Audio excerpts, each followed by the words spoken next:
everyone, welcome back to our channel.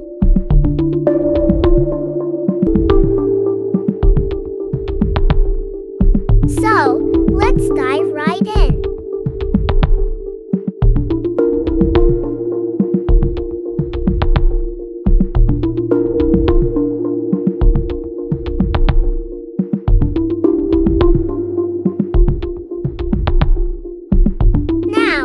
Here's a little story for you.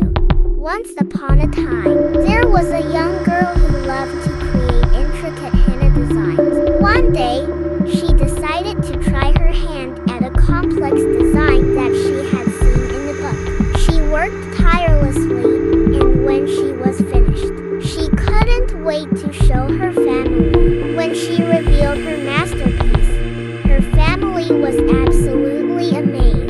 They couldn't believe how beautiful it was. The girl was overjoyed, and she continued to create stunning henna designs for years to come. And that's the story of how a young girl's passion for henna turned into a family tradition. Thank you so much for joining us today. If you enjoyed this video, please don't forget to hit that like button, subscribe to our channel, and share it with your friends. We appreciate your support.